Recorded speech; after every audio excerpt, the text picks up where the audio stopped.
Hello everyone. Welcome to Enzyme MBBS, where complex medicine becomes simple and exam ready. Without wasting any time, let's get started. So today we're going to discuss about a long essay question, that is acute inflammation.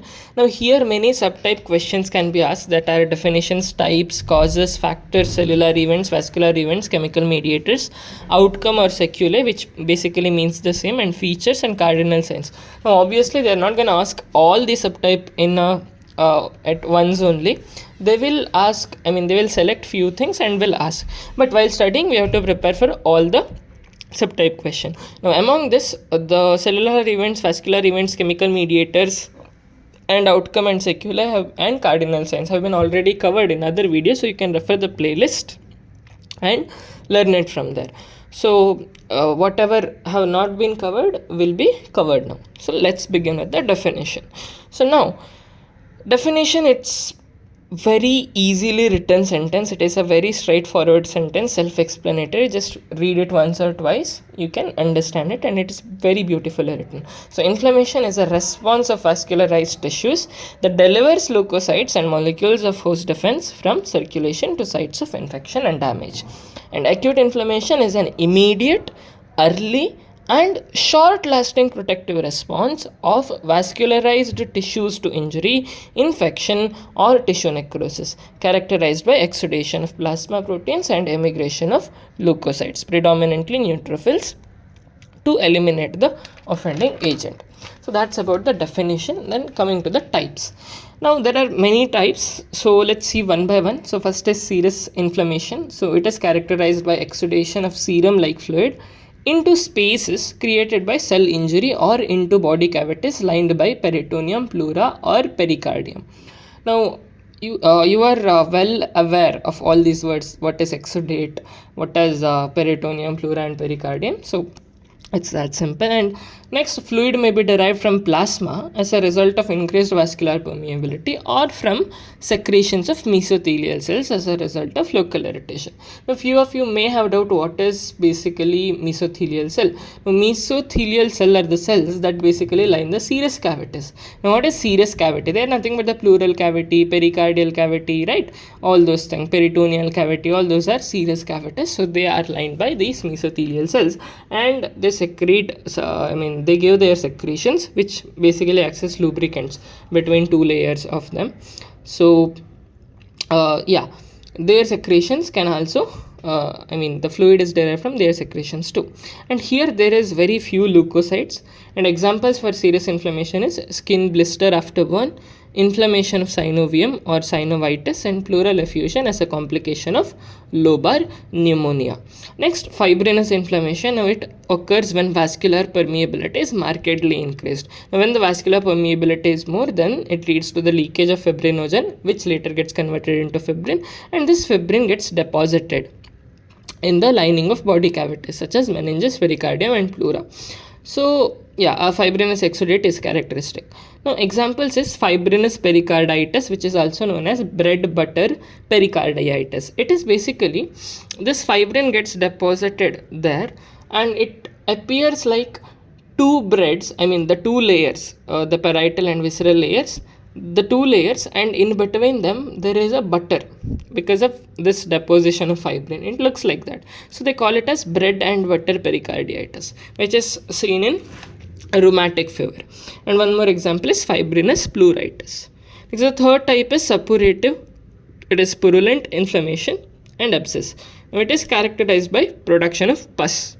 It is an exudate consisting of neutrophils, the liquefied debris of necrotic cells and edema fluid. So cause for this is infection with bacteria that causes liquefactive tissue necrosis such as staphylococci. These pathogens are pyogenic, that is pus producing bacteria. Whatever bacteria which are capable of producing pus, they are known as pyogenic bacteria, and staphylococci is one of the example. So liquefactive necrosis, all this we have covered before. If you are not watched it, you can go and watch it in the playlist. Now abscess, it is nothing but the localized collection of pus. So pus accumulates in hollow organs or pleural cavity. It is known as empyema. So examples, you can again write abscess, empyema and also acute appendicitis. Next, ulcerative inflammation. Now it is local defect or excavation of surface epithelium that is produced by sloughing of inflammatory necrotic tissue. I hope you understood by reading that sentence itself. Basically what happens, there will be an excavation on the surface epithelium which is produced due to sloughing or shedding of inflammatory necrotic tissue. So it is commonly seen in skin and GI tract. Examples are peptic ulcer and chronic leg ulcers. Next, coming to the hemorrhagic inflammation. Now it is inflammation associated with severe vascular injury or deficiency of coagulation factors. Example is acute pancreatitis. And next, it is catarrhal inflammation. Now it is nothing but the acute inflammation of mucous membrane accompanied by excessive secretion of mucus. So appearance is described as catarrhal. So example is common cold. Then comes the membranous inflammation, where epithelium is covered by membrane consisting of fibrin, desquamated epithelial cells and inflammatory cells. Example is pharyngitis or laryngitis. So this is due to Corynebacterium diphtheria, which basically causes diphtheria, that you will study in the microbiology. And pseudomembranous inflammation, it is characterized by superficial mucosal ulceration. Example, pseudomembranous colitis. This happens due to bacteria Clostridium difficile. Next, necrotizing or gangrenous inflammation. Now it is a combination of necrosis and bacterial putrefaction is gangrene. So example is gangrenous appendicitis. I don't know, in anatomy in the first year it comes, the appendicular artery, it is an end artery and all those things. Later it results in gangrenous appendicitis. If you can recall, it's good. Okay, now coming to the causes. So causes, it's pretty straightforward. See, infections and microbial toxins like bacterial, viral, fungal, parasitic infections all are causative agents itself, and microbial products like endotoxins and exotoxins, and this is the most common and clinically important cause. Apart from that, there is tissue necrosis, which is basically here inflammation occurs regardless of cause of cell death. The cause of cell death may vary depending upon ischemia, trauma, radiation, physical injury, chemical injury, but regardless of cause of cell death, inflammation occurs here. And next is foreign bodies. Now foreign bodies, there can be both exogenous and endogenous. So exogenous, it is splinters, dirt, sutures, etc., whereas endogenous, it is uric acid crystals, which can be found in a condition called as gout. I know you must aware of this. And one more is cholesterol in crystals, atherosclerosis, again you are familiar with it. Next, immune reaction, hypersensitivity reactions or autoimmune diseases, and this often lead to persistent inflammation. Next, coming to the pathogenesis of acute inflammation, here is a small yielding flow chart. So basically injury or infection happens which is recognized by the receptors, so that results in release of inflammatory mediators, and because of those mediators there will be vascular changes and cellular events happening, which will ultimately lead to elimination of offending agent. So that's the pathogenesis. Then coming to the features. Now features, I have given it in a tabular column, just read it. It is pretty easy, self-explanatory. Then coming to the factors affecting inflammation or severity of inflammation. So there it is nature of injurious agent. It could be like, it depends upon the type, whether it is microbial or physical or chemical, and virulence and load of organism also matters. Apart from that, extent and severity of tissue injury. Now if it is a mild injury, there is minimal inflammation, and if it is severe injury, there is intense inflammation. And site of injury also matters. Certain tissue respond differently. For example, brain and heart have limited regenerative capacity. Apart from that, host factors. Now the host, his age, his nutritional status, immune status, genetic factors, and presence of comorbid conditions like diabetes, all these things plays a role. And apart from that, vascular supply, if there is good blood supply, there is better resolution, and if there is poor blood supply or vascular supply, there is delayed healing. So this is all the other topics that can be asked under acute inflammation in the long essay, apart from those topics which we have already discussed in other videos.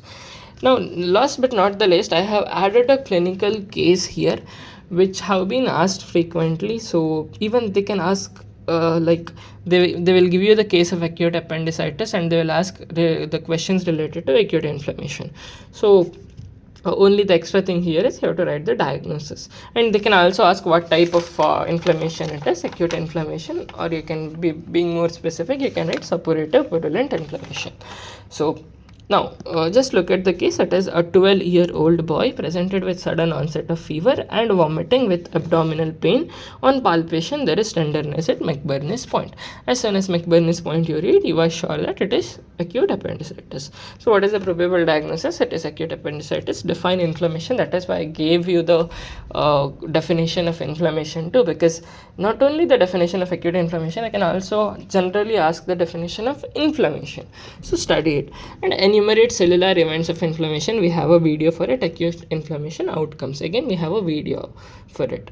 And they can also ask here the vascular events or cellular mediators, whatever that comes to their mind. And even they can ask the factors which we discussed in this video. So that's all about the long essay that you have to must read in the chapter inflammation and healing. So I hope this video was helpful for you. If it was helpful, please like, comment, and if you have not subscribed, hit that subscribe button and bell button. So thank you very much. Keep studying, do well, all the best. Thanks again.